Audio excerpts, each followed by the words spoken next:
David and I met when I first moved to Sydney in the year 2000, and we were engaged a couple of years later. We actually went away on holidays a few months after we got engaged, and David was starting to limp, and eventually did go to the GP and say he'd had this limp that it wouldn't go away.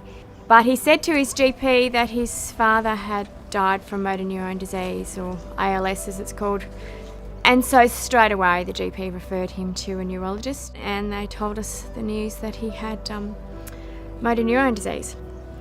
We had planned to have a family, so as part of us getting some counselling to understand the diagnosis and understand the disease, somebody told us there was an option to do genetic testing through IVF, and a motor neurone disease research team at one of the hospitals here in Sydney has been researching families with MND for a long time.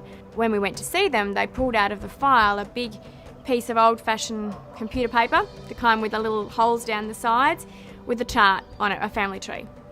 And anybody who had had the disease, they put a cross on their name.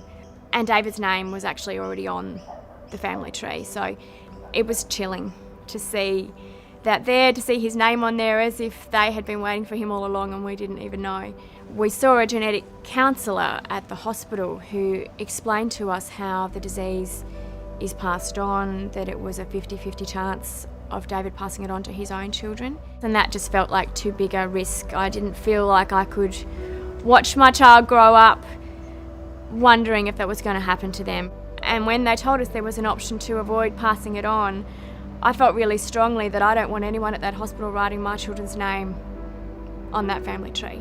And I feel like going and asking them and making sure that my son's name's not there.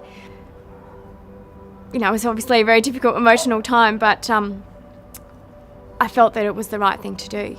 It was a difficult decision for us at the time though, because I knew that David was going to get ill, that I would potentially be caring for him and a baby at the same time.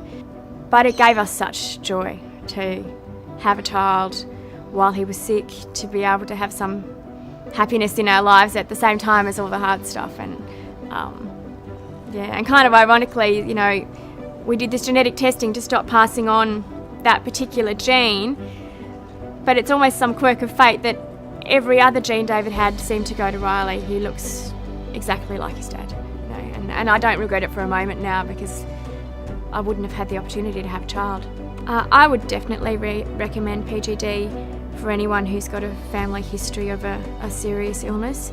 The peace of mind that you have knowing that you haven't passed that on, it's hard to describe. And I guess when I think about the alternative, that I could be watching my son growing up wondering if that's going to happen to him, it would be torment, to be honest. I can't imagine having to feel that. I kept a bit of a track throughout each IVF cycle as to how many embryos had motor neurone disease, and it was more than 70%.